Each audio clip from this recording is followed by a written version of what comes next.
Start hitting 0, then we're live. Hi, I'm Matthew Davis. I am the product manager for PTZOptics, for anybody who doesn't know me. We're here to talk about some of the exciting developments for PTZOptics moving forward, how for dealers, this really is a great thing for you guys, as well as you guys are great for us. And we're just going to go into a little more depth about our product line and everything we have to offer, and maybe even some exciting things that are coming, possibly. All right. Let's get started then. So here we are in our virtual set. Excited to be live streaming and video conferencing at the same time. So some of you might be watching on YouTube Live. Some of you might be watching in the Zoom call itself. And I got a couple things I wanted to go over. 2016! Yay! Wonderful. You guys all stuck through 2015 with us. We got a lot of changes, a lot of new things we're going to be talking about, and hopefully this will be a really informative webinar for everybody. Get comfy. We don't care what you're wearing. If you're wearing underwear, we don't care. Just don't show us. This is a video conference, so it's belt and above. So, but don't get too comfy. Don't slip and fall like so many of our customers do with web conferencing. They don't seem to get this technology yet, even though it's pretty plug and play. For those of you who don't know, we are at US. Type in the meeting ID right here, or you can call in. So if you just have an audio, you don't have a computer, or you don't have a webcam or anything like that, you can just dial in. While we're on the note of Zoom, you can purchase Zoom through PTZOptics now, and we're including a free Zoom video conferencing license with every camera sold. And we'll kind of get into the reason why we did that, but a lot of people need help getting web conferencing systems started, and they don't know what software really to get in the beginning. So it's a great way to kind of get them started right away. Yeah, the amount of times we've heard the question of, I bought your camera, now what do I use it with, is surprisingly a common question. Yeah, we get it more than you might think. Also, we're streaming this on YouTube Live, so how you doing? So let's talk about a couple of the other new things. One of the things is we wanted to thank our distributors, Broadfield, Starin, and Stampede, for getting all the information started about this webinar, helping us really get a bunch of info up there. So we're really happy about that.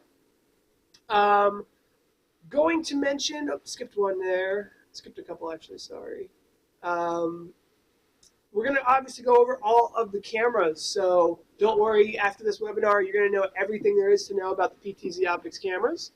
We're going to go over all of our new camera mounts that are built for the cameras, so that's going to be nice. We are going to go over the joystick controllers and probably show some wiring diagrams, go over all the connections and everything on that, so that'll be cool. We offer pre-cut and custom cables, so our pre-cut cables come in 25, 50, 75, and 100-foot lengths for HD-SDI, RS-232, DB9 extensions. So we'll go over all of that. And the pre-cut ones are obviously less expensive because we can just knock those out. The custom ones are to Matthew Richards, our partner relationship manager. He's just going to say a few words. He's going to be your go-to guy when it comes to getting quotations, getting updates on tracking, any questions you have about the product line, getting refreshed on all of the resources that we have, and yeah, that's what Matt's going to be doing for you guys. So we'll introduce you to him really quickly, and yeah, let's get started. Let's get this webinar rolling. So Matt, why don't you go ahead and introduce yourself really quickly? Let me find you here on our Zoom conference, and just tell us a little bit about yourself. And just tell us about what everyone can expect to work with you on and stuff like that. Yeah, absolutely. I'm excited to be in this position to build relationships with all of you. Just wanted to say thank you for joining, and we have a lot of new stuff in the works, a lot of announcements and developments that Paul and Matt will be going over. And just like Paul said, I'll be your main point of contact. If you guys have any questions moving forward, I'm glad to help with your clients, building proposals, helping you out with all of that stuff. So feel free to call on me whenever you need to. Cool. So let's go ahead and go to our presentation, Hussein. So here's our presentation here. Welcome to our partner webinar. You can see we got a kind of Einstein ninja here because that's what we want to turn you guys into, live streaming ninjas, video conferencing experts, really video conferencing and live streaming. So we're going to go over both of those customer journeys. We got some really great partner resources for you guys, and we're going to have time for a Q&A. Go ahead and ask any questions that you want during the webinar in the chat feature, and we'll get those curated and overviewed. So, Matt, use your annotation tools and just kind of go over this. All right, so let's start with the, okay, there we go. The 12X SDI line, or 12X SDI. It's kind of where we start at $15.99 MSRP. It's 12X camera, 72.5 degree field of view, 1080 at 30. It has HDMI, HD-SDI, composite video, IP streaming, and everything other than composite video is all live at the exact same time. See, you've got your RS-232 control with daisy chain capabilities. It's got an audio input that'll embed itself over the streaming video. Wide dynamic range, 3D noise canceling, and across the board on all these units is a 3-year warranty. We also have this one, 20X SDI model that I'll look at next. And really the only differences that go on here between the 20 and the 12, you've obviously got a 20X optical zoom, and a slight you're forgoing here is the SDI in favor of a USB output. Yet again, same specs as your 12X SDI, other than you're ditching the SDI in favor of a USB 3 port. Outside of that, we then have also the 20X model of the same thing. And again, these cameras across the board are very much the same. Your main differences are SDI USB, 12X, 20X. Yep, and that's pretty much it. So that's available. There's a catalog that has that if you need to show it to your customers. Let's quickly look at the USB cameras, and then we'll talk about the customer journey, where they get to the point where they're actually looking for a product like this. So go ahead. Yeah. So, I mean, as we were just talking about, this is our network port on this camera. Be able to stream in H.264 currently, dual streaming capable. Again, 1080 30 output, 1080 30 output on the USB 3 output as well, and that comes in through as the YUY2 format. Power plug, power, switch, clear, and then our RS-232 daisy chain. That will show that being used with a joystick where you can daisy chain, let's say, 4 or 5 of these cameras together and use that in and out. It's actually really, really effective for that. And just because it's here and in the image, the system select, this is how currently you change the resolutions for your HDMI and USB 3.0 feeds. Resolutions for the streaming are changed via the web interface. So let's take a look at the customer journey here, and we put, how is it changing? Is it changing at all throughout the process? And how do you get them to the sale? Navigate them through their questions. Let's say, we don't care just about the sale, obviously, but how do we navigate them through the questions that they might have as quickly as possible? And the first thing they're going to ask in the early researching stages is, what is the best software out there? And we got that question so often that we just decided to partner with Zoom and provide that product with the cameras, so that they get started with the video conferencing software.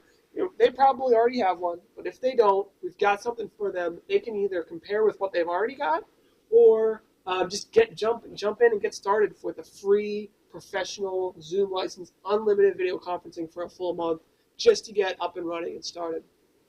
The next question that a lot of them ask is, how much does video conferencing cost? And the reason why they're asking that is because they've probably been X, Y, and Z, different things there, and they don't know that they can leverage the cloud for $20 a month and start doing unlimited video conferencing. So there's some problems in the market. There's some misconceptions. And if you can be the one to explain that to them before the competition, it's obviously a great place to be. The next thing they start talking about is they're really starting to think, okay, it's more affordable now. There's a lot of great options out there. What kind of equipment do I need to have a professional experience? And that's where they start asking about, okay, what's the best conference camera on the market? What kind of LCD do I need? What's the best speakerphone? They start asking these questions, and after this webinar, you should be well equipped to answer a lot of those questions. As you get further and further up on the scale, now we do have a ton of people asking about our open source control software, a ton of people trying to do IP control, maybe Skype for Business, maybe they want to use a green screen like we're doing to really have some powerful presentations like live streaming even. And then at the very top, kind of outside our bubble, but it's custom installation, which I know a lot of you guys provide. So that's really the customer journey there. And I think the main point is that so many of these people are coming in not knowing a whole lot about the industry and thinking that it's a lot more expensive than it really is. Yeah. So now let's look at the HD-SDI cameras, which are really kind of the de facto cameras for the broadcast industry. Let's talk about kind of the differences here. Yeah, so you might notice there's a lot of the same features. Your line input, your composite video, your network streaming, your HDMI, your daisy chain capabilities from control, your system select, your power, and your power switch. Now you might notice that we're left really with two main things that are different here. We have a USB 2.0 port and an HD-SDI. Currently the USB 2.0 port really isn't of any use to any of the end users. This is for future use. And coming really soon, though, right? Yeah, it will be coming relatively soon, but the feature sets haven't been finalized on that. So we're down to an HD-SDI port, right where the USB 3.0 was on the other model. So yeah, in this current unit, you get your HD-SDI capable of 1080, 30, and that is set like before for the HDMI and the USB via the system select button. Yeah, the only other thing that USB 2 does is it can give like 5 volts of power for our wireless HDMI transmitter. Mm-hmm. So we do use that for that as well. But eventually, it should be used for camera recording capabilities, and that should be coming with our Gen 2 models. With that being said, if you actually want to take advantage of that, you might need to do some of your own custom coding, as it is not the easiest thing to implement through a web interface. Yeah, so look for some more information about the USB 2.0 port on, at our next trade show, maybe NAB. So here's the customer journey for live streaming. So it's a little different than video conferencing. This is more of the broadcast industry, but it's also a very fast growing industry. And we put in a couple different things because every market is really kind of different here because there's so many different applications. Like with video conferencing, everyone's kind of improving their communications in general. Whereas with live streaming, everyone can do a lot of different things. Schools might be saying, oh, I want to improve my school announcement show. A church might want to be live broadcasting their Sunday churches for people who can't make it in.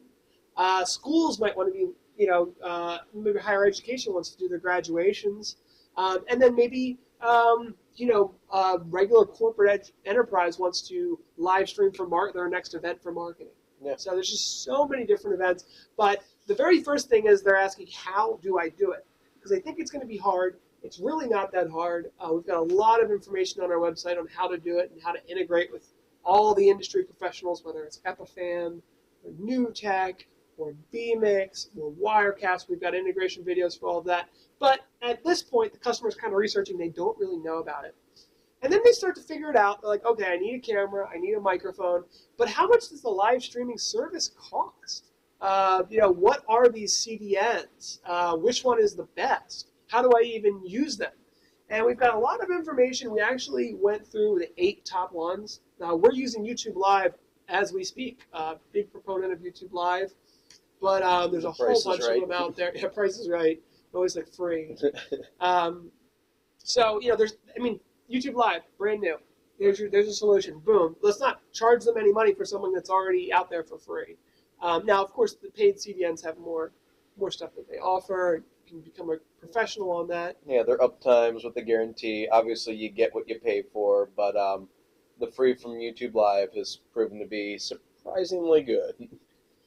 And then we kind of get to, all right, well, all that's great. Maybe some of these customers are really advanced broadcasters. Maybe they already have all of that stuff in spades, and they're talking about, well, yeah, I want to play with that open source control software. I want to have a custom experience, or I want to integrate the camera with the TriCaster because I've got, one of those on set, or I want to use a green screen or some of the virtual sets, which PTZOptics now offers free virtual sets for every industry with every camera.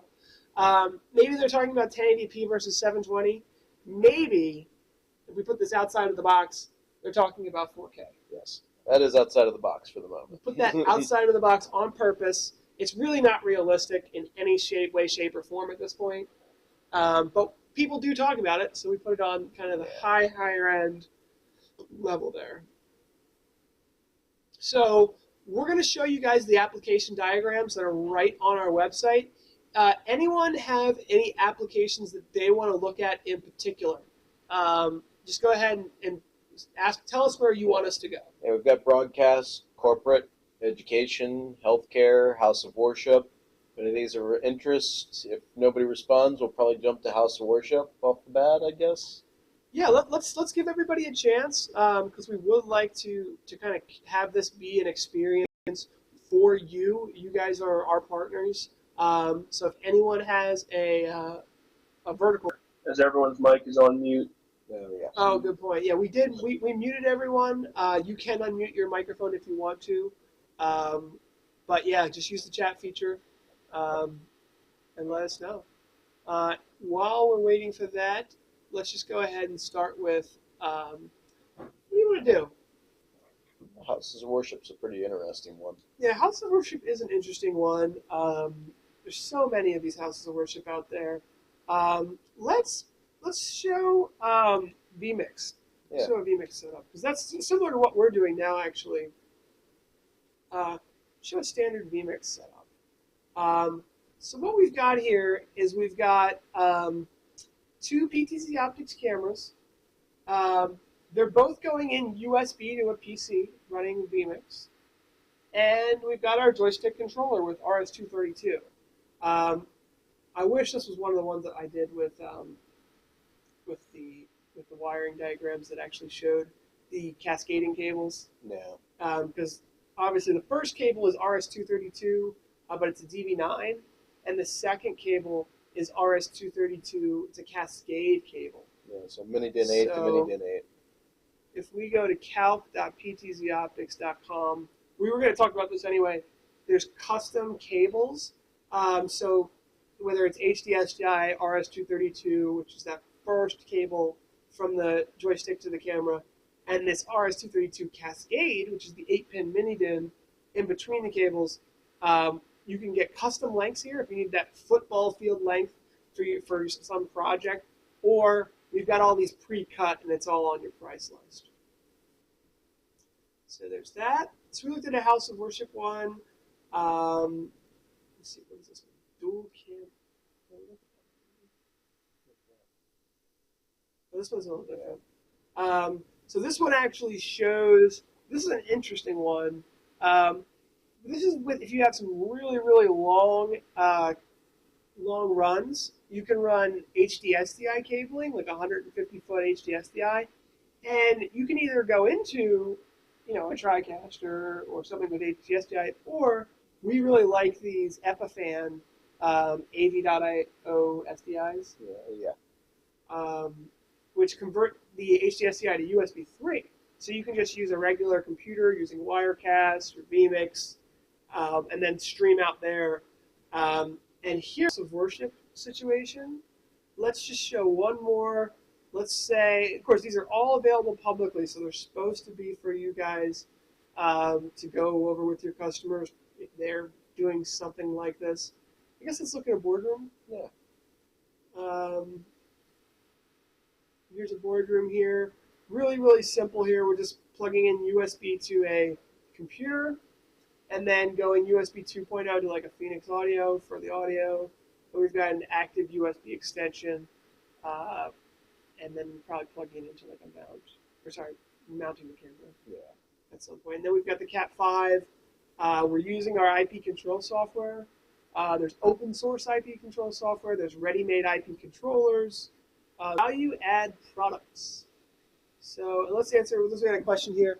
The Epiphan SDI to USB 3.0 pictured in the Alice in Worship is diagram, but there's a new AV.io SDI for universal drivers. Yes.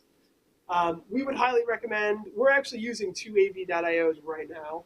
Yeah. One is bringing the video conference to my laptop. The other one's taking my feed from vMix back to the video conference. So yeah, the Epiphan frame grabbers are amazing. They're great products. Yeah, they're simple, they work really well, and they take a beating. Actually, Matt, let's use this moment here to show the mounts. Yeah, I think it sounds like a great idea.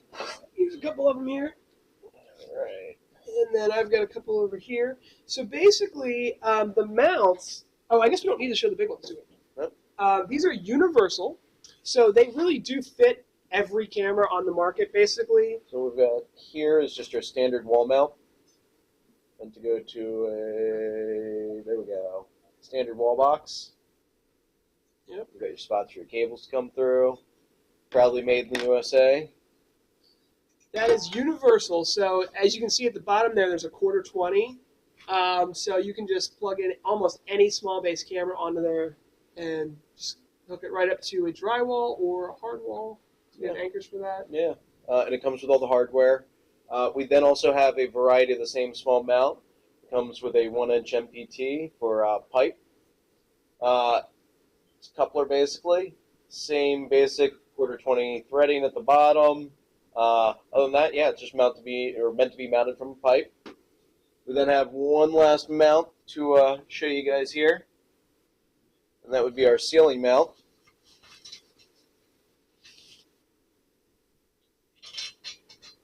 Yet again, comes with all the hardware that you need, but allows for ceiling installation in an inverted manner. Let's go ahead and bring everybody over to the installation manual of this really quickly. All the mounts have come with all the hardware that you might need, so this is what's included. One of the great things about this is that all those screw holes there are because we've basically built it to fit a U.S. Electrical standard single gang box, a double gang box, a European hexagonal. It's all in this data sheet here, but I wanted to take everybody to. But yeah, we've tried to make it as universal as possible across the world. And there's a little picture of a white PTZOptics camera being mounted in that fashion. This is the flush mount.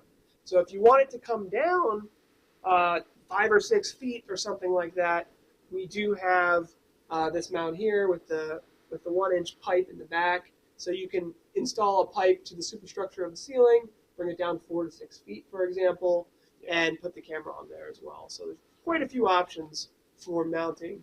It's all on the price list. Oh, and the joystick. You want to talk quickly about the joystick? Yeah, the joystick, very simple. At the moment, we have an RS-232 joystick available. Pictured, let's see.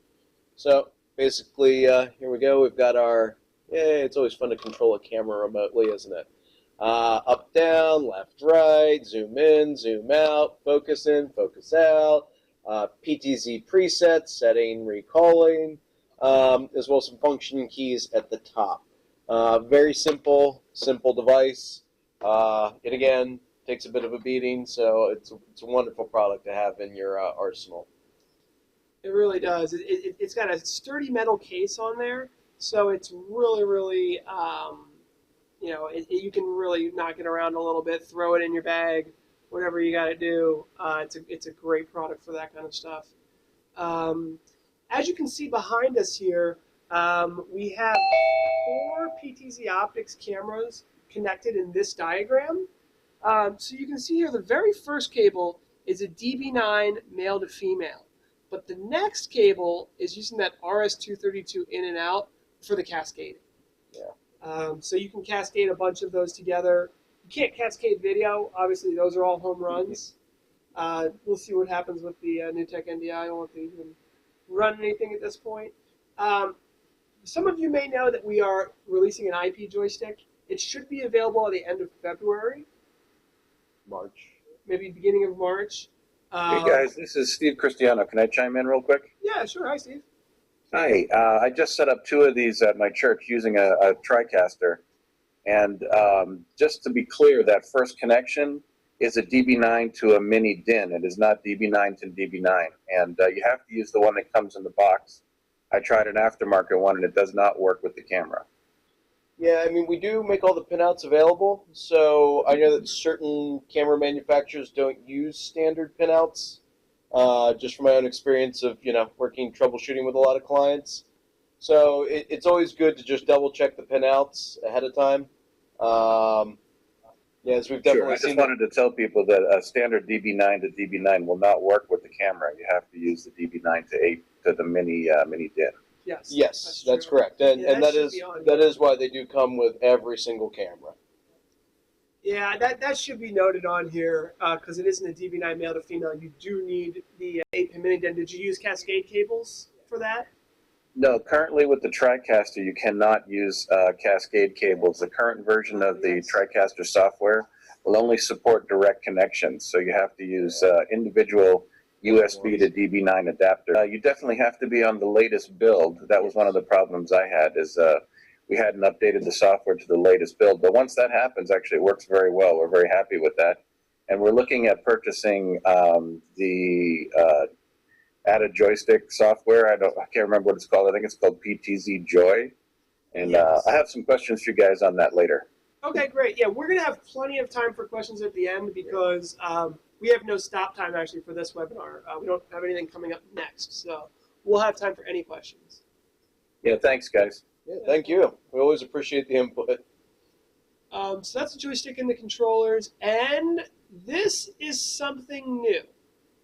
And you brought up the NewTek TriCaster, so we wanted to bring this up in this webinar. So for those of you who don't know about the NewTek NDI, it's basically a ultra-low latency live streaming open source software that allows NewTek, let's say if you have the latest NewTek with NDI and you've got another TriCaster, those two can now share resources over a local network.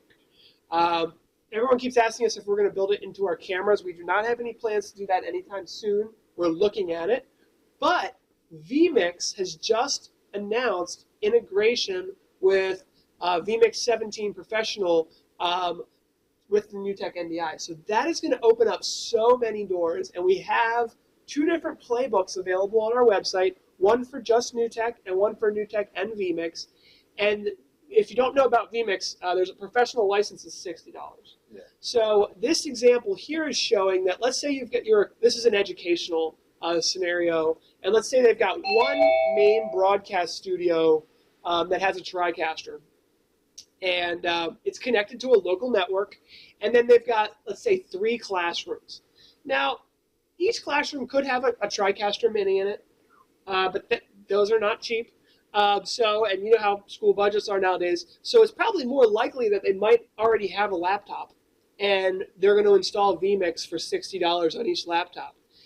Now you can connect a PTZOptics, let's say USB camera, to that laptop and share those resources with the main broadcast studio.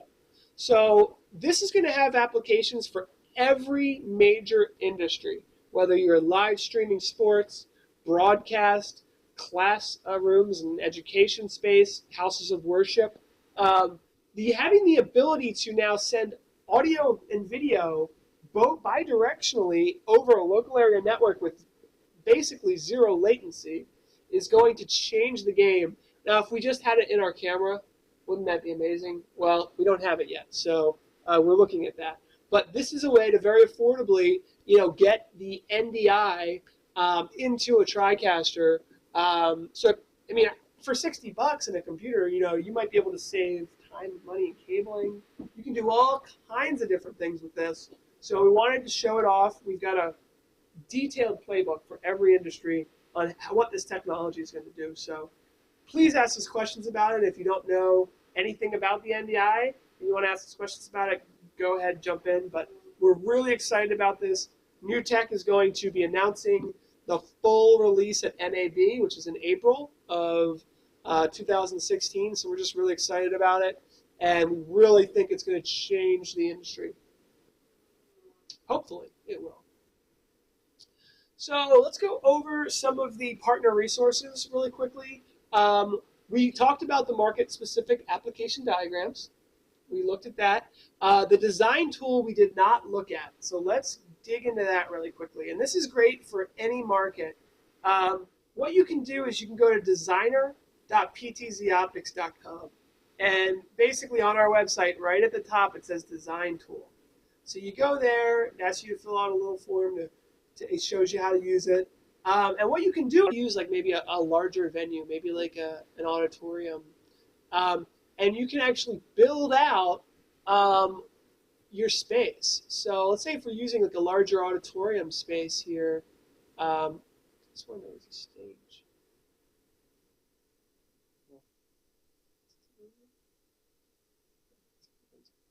But yeah, I guess one was a stage. Maybe that never. Oh, is it its own thing now? All right. Yeah, let's do something a little smaller then. I could have sworn it was a stage. I guess it's not. Well, let's do a boardroom then. Because I don't want to put all that stuff in that big space. Actually, let's do a classroom. Sorry, guys. I'm so indecisive today. So here's a 20 by 20 space. And what you can do is you can go ahead and put in like a door, some doors, if there's double doors there. Put in, maybe there's an 8-person table in there. And now you can start talking about, okay, well, what is in this room? You know, do you have a 60-inch display there? Which wall is it on? Okay, it's, you know, on the other wall, so we need to rotate it. And it gives you a really easy way to talk to your customers and say, all right, well, which camera do you need? Because the 20X, if you put it there, you might be missing a little bit of the left and right of this guy over here. So you might want to look at the 12X instead. It's not that big of a space, and you could probably benefit from the wider field of view. Just as an example. We've got a couple different microphones in here. Here's one from Clear One. Looks like it'll fit the space. And then you can name the conference room. So you can say let's say this is conference room number 4. And really customize it for your customer. Maybe do a video conference call, talk about the room. And then you can print the layout, and it'll give you a budget right over a video call. It's just really, really easy. So we wanted to show that off. A lot of stuff you can do with that. It's available online, completely free. And we think that, I mean, we've had a lot of people using that. Here's the layout there that we just did. We should have saw that. Here it is here. Just do it one more time. Sorry, everybody. Really quickly, this is how you use it. You can just plop down pieces of furniture, different things, build out your rooms. It's available right on HuddleCam or PTZOptics.com. And there's the camera. So anyway, that's how you use it. It's really simple, really easy. You can print out a budget and quickly get prices together, layouts together for your customers. At least lets you start having that discussion with the client. So, what else do we have? Next on the list. What's next on the list? Let's see. Let's go back here and go to...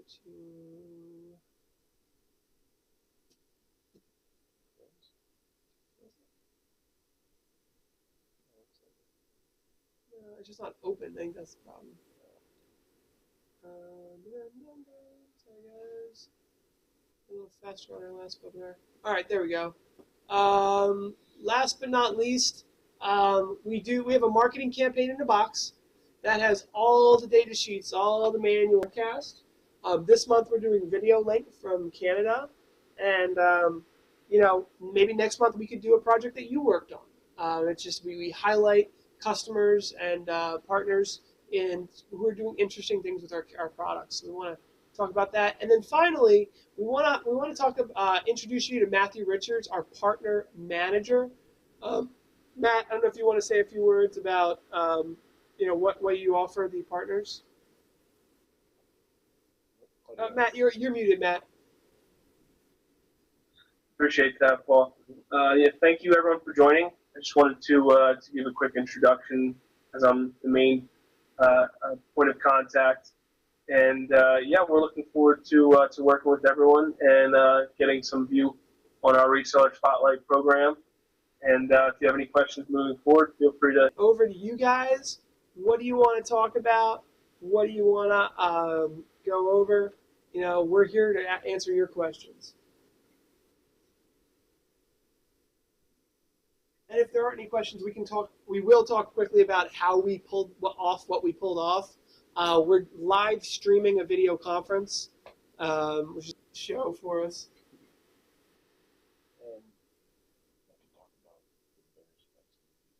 Oh yeah, and okay, so you guys have hung in this far. We do want to mention that we are coming out with a Gen 2 product line very soon. So just to give you guys a few teasers about some of the stuff to expect on this new line, you're going to see H.265 streaming. You're going to see motion JPEG. You're going to see a full on-VIF profile. You're going to see 3G SDI. Yep. That's 1080p 60. Yep, we're going to be doing 1080 60. And yeah, I don't want to dive into too many of the other features, but that's at least a few things to hopefully wet your whistle a little bit towards the coming Gen 2 release. Yeah, so with that release, which is really just right around the corner, we're going to be talking about this release very, very soon. It is going to replace the Gen 1 line. So the Gen 1 cameras are no longer going to be available. Yep. There's not going to be any price increase or anything like that. It'll be before NAB, Tom, but it will be our NAB centerpiece. I mean, that is what we're going to be going over. And speaking of NAB, I could maybe really quickly show you where our booth is going to be. We're going to be in the same hall, the South Hall, the same place that vMix will be, and Wirecast, and Blackmagic, and NewTek. We will be at the NewTek booth. We're going to have a table there. One of our cameras will be at the vMix booth. One of our cameras will be at Wirecast's booth. And then, of course, we're going to have our booth there as well. So we're going to be all over NAB. Really, really excited about that. And the Gen 2 is really what is going to be what we're talking about. We're not building the NDI in fast enough, let's just say, for NAB. Everyone's like, oh, are you going to build in the NDI into your cameras? Unless I can pull a magical engineering rabbit out of a hat, I don't see it happening, folks. It's easier for someone, let's say, like vMix to build in NDI. I'm not going to say it's easy for them, but it's a Windows open source code for a Windows application, whereas we're working with chipsets that don't necessarily have an operating system. It's custom coded. So it's not like, oh, let's add this into the camera. It's going to take us a little while. We're going to need to move around some chipsets. We might even need to drop some features just to add the features. Yeah. And we don't want to obviously drop any features. We might drop H.264 because we've already got H.265. Maybe that's an option, but we don't know yet. We're looking into it. Everyone keeps asking about this NDI. Our solution today is use a product that has NDI, like vMix or NewTek, and connect our cameras. The interesting thing, Tom, we've been talking about this with Dr. Andrew Cross, the president and CTO of NewTek, is, they came out with this open source software, but they didn't come out with any chips that support it. That would have been really the right way to go. Yeah, from a programming standpoint, it's one thing, and knowing that the TriCasters are Windows operating systems, it's a little bit easier for them to implement. But yeah, if there was NDI on a chip, that would certainly expedite the whole process. Now, some of our chips that we're using are multi-purpose, and not all the purposes that the chips can do are being utilized. So that's what we're looking at now: is which chips can we utilize to implement a technology like this, and maybe, because I mean, unfortunately, some of the chips just can't fit any more information on them. They can't fit any more lines of code on them. We've been pushing them to the maximum already. So we've got two options. One is remove some features and hopefully fit the NDI onto our existing chipset, which would lead to potentially, let's say, less than 6-month implementation. Or complete redesign, complete new product, because we wouldn't replace our old products. And we'd have a completely new product with new chipsets that would support the NDI. So that we're trying to wave through that because so many people are interested in it. Yeah. So let's see. Jim Bask asked about the open source software that's available and how to program them for use. Okay. Yeah, so they're basic HTML, JavaScript files. Mm-hmm. We put out no support really on these. It was something that we had a client ask for right when we launched. And so we worked with the client closely on just coming up with a very simple control system. Control multiple cameras from like one HTML page. So we've kind of put out there an example of controlling a single camera with all that code in the background already for you to hack away at and turn into whatever you want. Yeah, and the nice thing about this is that you can't break the camera by messing around with the open source control software. Yeah. Now you could technically break the camera with our SDK toolkit, from what I understand. It's possible. It's hard to, but it could happen. Whereas with the open source control software, you're really just building your own like HTML, kind of like almost like building a website if anyone's done that from scratch, and just building a template. Yeah. What I will say about this is that we have like 5 different versions of the open source control software now, which is really sweet because we've had multiple contributors from the community reach out and offer their versions, and which has been really great. And I should just mention, there's a gentleman named Proper Nerd who came in and schooled us all, took our open source control software, said, "Hey guys, that stuff's junk. I'm going to redo it all." And so he redid it. And this is sort of what it looks like. So what I did was I took what he started, and then I created 4 different versions of it. One for broadcast, one for churches, one for corporate use, and then one for education. And there's some setup instructions here that if you're playing around with it, that might help you get started. But basically what you do is you download the open source control software. There's 5 different versions, so they don't all look the same, but this is what it looks like once you unzip the file. And you'll see here there's a corporate controller, an education controller, house of worship controller, and then our standard controller. Now these are basically HTML files. They already reference the JavaScript, which is in that JS folder. They've already got their CSS, which you probably shouldn't even need to touch or anything like that. So basically, if you're like a newbie, you don't touch the JavaScript, don't touch the CSS, but what you can do is you can maybe go into the images and change the icons, because that's normally what, let's say, a teacher would want. They want to click a button and say, "Oh, I want this to go to my smartboard," or click a button and I want this to go to my Blackboard over here, or I want it to show the classroom when I click this button. And that's sort of what these ready-made IP controllers do. And then if you're at all a programmer, you're going to say, "Well, I want that open source. I want to, play around with it to my heart's content," and that's what it's there for. Yeah, and if you're doing more of the Windows side, or a more of a program where you're actually, like a Visual Studio program, something along those lines, we do have an SDK that you just have to reach out to us, and we'll be happy to provide. That allows you to build it into an actual application. Yeah.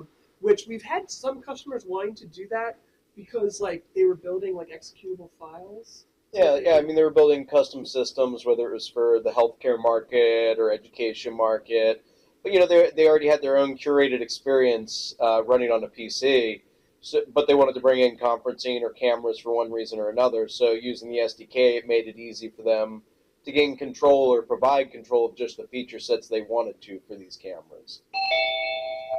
Yeah, that's there. That's available. And then Stephen asked a little bit about our TriCaster control software. So before we talk about that, I want to really quickly talk about our actual, kind of like the core of that software, which is our advanced camera control software. So the open source stuff, you can build to do whatever you want, but this here is a little bit more advanced. It costs $250. It runs on. This does come with support, whereas the open source does not. Exactly. If you purchase this, we'll support you through the whole thing, get everything connected. And there's 3 different versions, and I kind of want to just explain the differences there. So network control, that works right over your network. So you plug in the camera to the network, and you can take full control of it. UVC control, that's control over a USB cable. So if you want to literally just plug it in to a computer with USB, you can still control all the pan, tilt, zoom. And recently, Zoom video conferencing built-in control for our cameras, which is awesome. VC and the telemedicine industry did as well, and we expect, the industry to go that way, and we're already compliant. Yeah. And then finally, Visca. Visca's like the ultimate. Everybody knows about that one. It's been around forever. Been around forever. So let's take a look at, let's say, I don't know, the Visca one. They're all basically the same, except for the way that they are controlled. So they come with a really, full-featured interface here. So you can choose to control the camera via buttons. You can actually plug. If you have a second camera, you can, or if you're using, you could use the USB connection to get a live video feed in there. And then let's say maybe using the HDMI for like a TriCaster Mini. And then you've got 250 presets, which can be named presets, which are pretty cool. Web control and IP control. So not only can you control it on the Windows PC, but now you can also control it from any device on your network, which is pretty cool. And then finally, we'll go back and show you the reason why most people buy this software. And that is because of this here, the PTZ Visual Pad. And what that allows you to do, and I think this is a GIF, it goes through a couple different scenarios here. That's nice. Is that you can actually take a picture of your classroom or your boardroom or any different space, and it's really great for like something like an orchestra or like a live show, and you can drag out all of your presets and then just literally double click where you want the camera to zoom into. So visually, it makes it really, really easy to just say, I want the camera to go here now, or I want the camera to go there, and you don't actually have to remember which preset's what. So that's kind of nice. And then Stephen asked about the TriCaster control software. So once we've gotten this far, now we add basically that software to the TriCaster. And it is a third-party plugin. You can get a free trial if you want, and there's 2 versions of it. There's a really basic version, and then there is a more advanced version. I do not believe that the TriCaster has the ability to host camera control over the network. I believe you have to be at that TriCaster to control the cameras. So now you get the ability to host a web server. So here's an example here. Oh, you know what? I think, yeah, it's got the web control right there. So you can turn that web control on, and now you can control the cameras from like your smartphone or your iPad, as opposed to just being locked down to the TriCaster. And then it's got a whole bunch of what we call schedulers. So you can schedule when and where the presets of the cameras are going to go based on, a schedule and a queue. We also have the PTC pad, which we looked at, the visualizer. You can use a USB joystick, and it's got a whole bunch of like fine-tuning controls as well. Oh, Tom wants to know about the new vMix 17 camera control software. Tom, before you leave the TriCaster, can I just ask you a couple quick questions? Yeah, please. Sure. So with the standard controller, the standard software, not the advanced one, what functions are actually hosted? Like if I put in the Logitech joystick, what functions are actually hosted on the joystick? So the joystick controller, you can click and drag to move the cameras in whichever direction you want to, and it's one at a time. So do you see this little camera section here?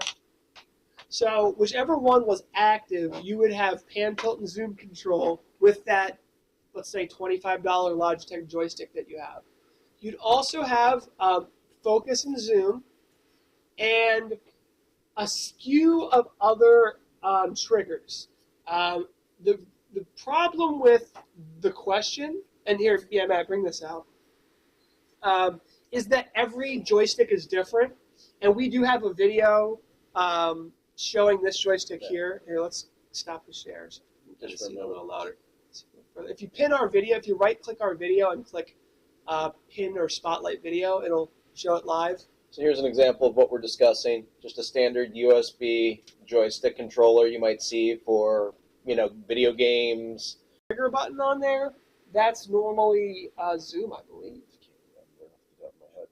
It would be difficult to zoom in and out with a trigger. Well, you know what? It's one of those on the top of it. Sorry, you know what? I'm not sure what the trigger is, but right here, like on here, there's two buttons for like in and out. And again, every joystick's a little different, so I believe you can program them. Sure. Is that one the Logitech? This is, yeah, the Logitech Extreme Pro. We tried this with the software. We're planning on purchasing the software, so I want to get the right unit. Yeah, we have a video on our website under the new tech integration section where we use. Yes, I really looked for that. It was really hard to find. Did you find it? Because I can show you where it is really quickly. It was. It should have been. If it's not there, then we have to add it. But Okay, while you're looking for that, one of the cool things about the TriCaster is when you preview one of the cameras, it switches its own. It has its own presets under PTZ. yes. Does it also do that in this software as well? So whichever camera is previewed is the one that you're controlling? No, this software does not have any integration with NewTek. It really runs on top of NewTek TriCaster. And can with this software running, can I still use the presets from the TriCaster? Yes, the presets will always still be the same. So if you set a preset with that software, it will be that same preset on the TriCaster. Okay, that's fantastic. Yeah, it actually works really well. I'm trying to find this freaking video. Maybe we did record it and it is on our YouTube channel. I know that. Oh, here it is. See this? It says camera control with NewTek TriCaster plus USB joystick. Okay, So cool. that'll give you a good idea of what the control is like. Cool. Yeah, and if you guys in the future, any little sheets or anything you can provide the resellers with, so we know what it is, it's going to be controlled, because we get this question from our customers. That'd be great. Yeah, let's try to bump up the data sheets on that one. We try to, everything that we have is literally on our website. We're not hiding anything. So if we have it, it's on the website. And then I wanted to answer Tom's question, because for me personally, I cannot wait till vMix can provide the NDI and do camera control with our PTZOptics camera.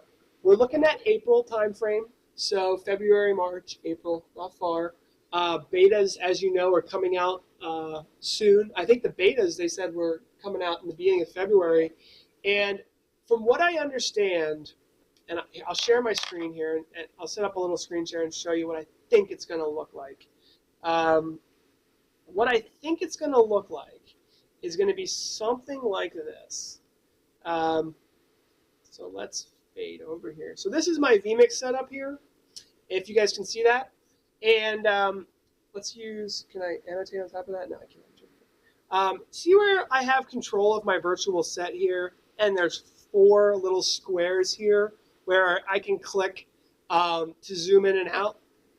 Well, that's what we're expecting the integration with vMix to look like. So if it is a PTZOptics camera and vMix sees that we're using a PTZOptics camera, it will then provide, I think, either 6 or 8 presets that vMix will store internally, and I'm assuming it's going to be somewhat similar to what NewTek does, where you're going to see like a thumbnail picture of where that preset is going to go when you click it. Does that make sense? That's what we're expecting. You know, I would have to say that vMix is going to stick with, yes. So it's going to be an Ethernet connection, which I think is a really good idea. It is. If he's using his RSDI toolkit, that's what he's going with, right? Because Martin did tell us, Martin Sinclair, for those of you who don't know, the CEO of and president and lead engineer and everything in one. Some people describe him as an alien because he's such a good programmer.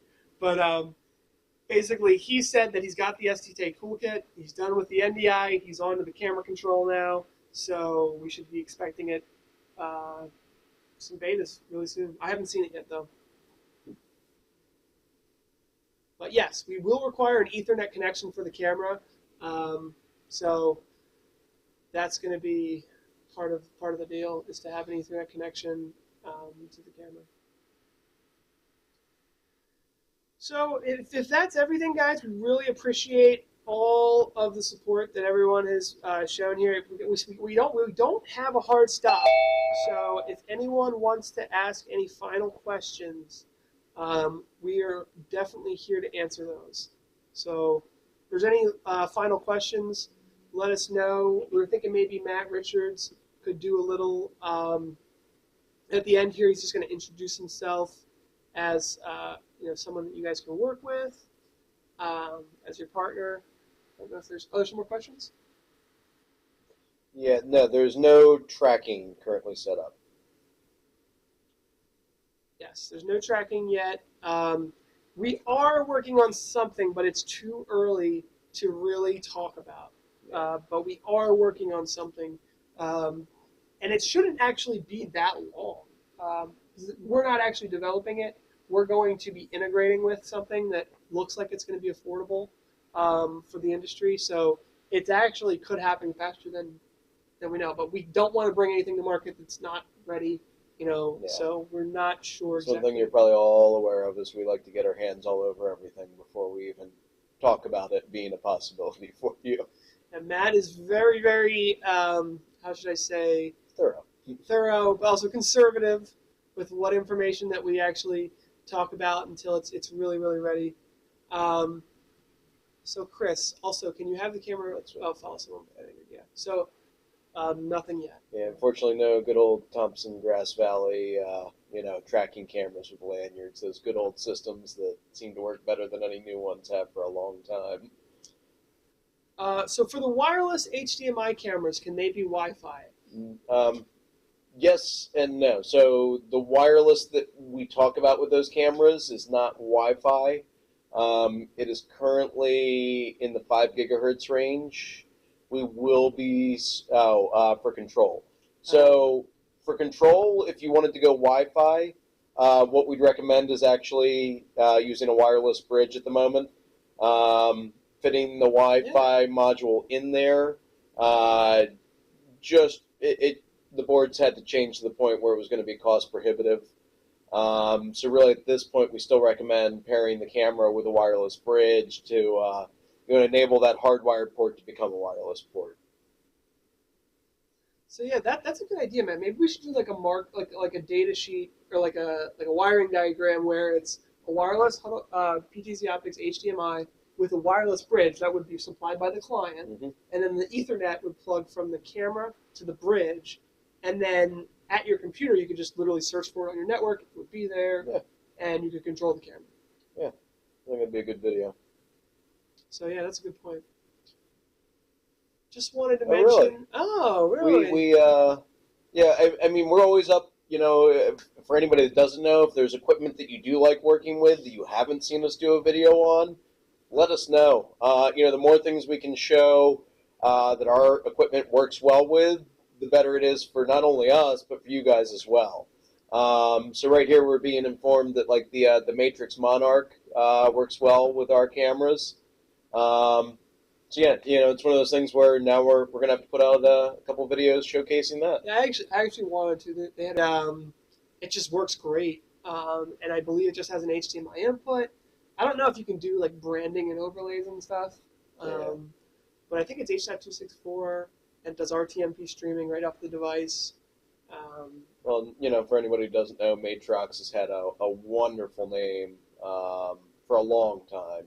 In the industry. You know, we've used them in some very odd scenarios over the years to solve a lot of very unique problems, and their products have lived outdoors, I'll put it, for a very long time without any issues.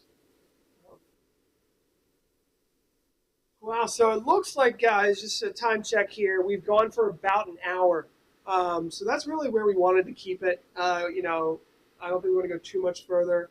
No, the V2s will be our second generation. We're aiming to hit the exact same price point. It's going to be the same form factor as well. So, you know, if you guys have looked at quoting these things in and you got a project that's 9 months out, knowing that the Gen 1 line is going to be going away, you've got nothing to worry about. All you're getting is some added feature sets. You know, really, that's it. You get a better camera for the same price. Yeah, I mean, in a few short words, we're taking the camera line and adding 60 frames a second to the 1080p, H.265, and then a skew of other small updates that just needed to be done. And all of that's going to happen, and the prices are not going to change. The only thing that might happen is that we might put a -G2 at the end of the thing. Well, with the 60 frames a second, if that's what you're talking about, might be able to. What do you mean by delay, Steve? Yeah, I think we're talking about the latency of the video image. Right now with our TriCaster, it's a little over 2 frames, in addition to the normal delay that's induced with the TriCaster. Okay. And that's pretty good, but I tested some other PTZs before this one, and they were ridiculous. And that really took them completely out of the realm of using them for live production. Yeah, this is short enough. It's still more than our handheld cameras, but it's close enough that it's cool for us. I was just curious with the new processing if you thought there might add any increased latency. If anything, I would say it's going to be exactly the same. We have worked to clean up the code a little bit, so if anything, I would be aiming for exactly the same, if not a little less, but the little less might be imperceptible in all honesty. Looks like we got a question from YouTube from Chris. Can you control speed via the joystick controller that you offer? It is variable control. So, for example, Matt, I don't know if you want to show that really quickly, but like Matt can go real slow. You can see it going really slow here, and then I can make it go really fast as well. So that's with the joystick controller. With the Gen 2, aren't we doing speed control between? Okay.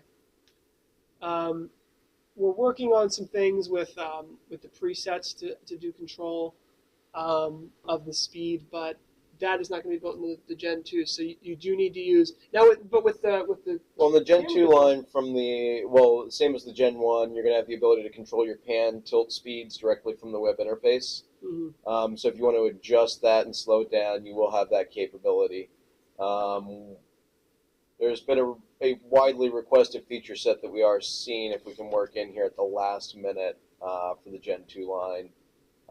Yet again, I don't want to make any promises to you guys that we won't be able to uphold for you. And I don't know if everyone has seen this or not, but this is basically our on-screen display menu that's kind of hosted over my face here. You know, you can do things like exposure and color and image. But one of the things we wanted to mention is, since you asked, is the PTZ. There's 2 options here. You can do speed by zoom. So that means if you're really far zoomed in, it's actually going to pan and tilt and zoom slower. So that's an on and off switch that you have. And then, like Matt said, in the actual, oh my gosh, that looks weird, doesn't it? Yeah. In the actual OSD manual, you can change the pan, tilt, and zoom speeds as well. So yeah, I guess that's it, everybody. Thank you so much, everybody, for being a part of this. Jim, thanks for all those questions from YouTube. We're actually not looking at the chat on YouTube Live. Yeah. We should be. Yeah. We got a lot of things going on, and we aren't even looking at that chat. Thanks, everybody. Yeah, thank you all very much for participating. Look forward to some great announcements coming over the next few months from us.